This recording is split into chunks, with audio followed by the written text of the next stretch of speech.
বিসমিল্লাহির রহমানির রহিম। এই ফোনটি হচ্ছে স্যামসাং J710 একটি ফোন। এই ফোনটির ডিসপ্লে প্রবলেম, ডিসপ্লেটা চেঞ্জ করতেছি।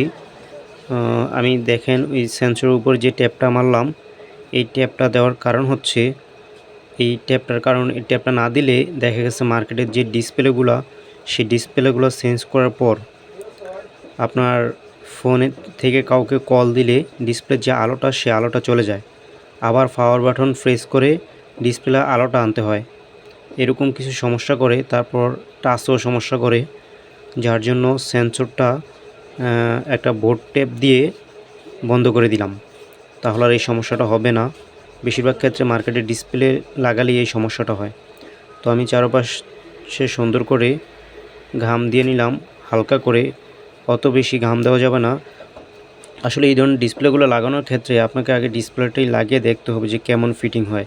যদি ডিসপ্লেটা ভালো ফিটিং হয় তাহলে ঘাম অল্প দিলেই চলবে, বেশি ঘাম দেওয়া লাগবে না। দেখেন আমি সাদা এই যে ট্যাপ মেরে দিলাম। ট্যাপ মারার কারণ হচ্ছে আপনার টাচের যে আইসিটার উপরে যে এই ক্যাপাসিটারগুলো যেভাবে আছে, আসলে বডির সাথে থাকলে হয়তো শর্ট হয়ে টাচটা উল্টাপাল্টা কাজ করতে পারে, যার জন্য ট্যাপ মেরে নিলাম।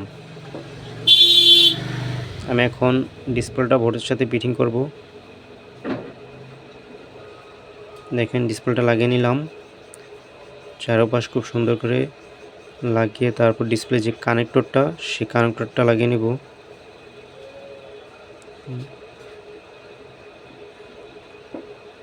এখন আমি ব্যাটারিটা লাগিয়ে ফোনটা ওপেন করে দেখব। হ্যাঁ, ঠিক আছে।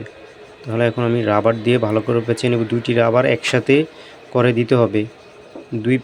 অনেকে সিঙ্গেল রাবার দিয়ে 2 প্যাচ দেয়, ওইভাবে ডিসপ্লেতে স্পট পড়ে যেতে পারে চাপ খেয়ে। তো হালকা করেই লাগাতে হবে, যেহেতু ডিসপ্লেটা খুব সুন্দরভাবে ফিটিং হচ্ছে, তাহলে অত রাবার দিতে হবে না। Just enough. এখন আমি টাচটা দেখব ঠিক মতো কাজ করে কিনা। দেখতে পাচ্ছেন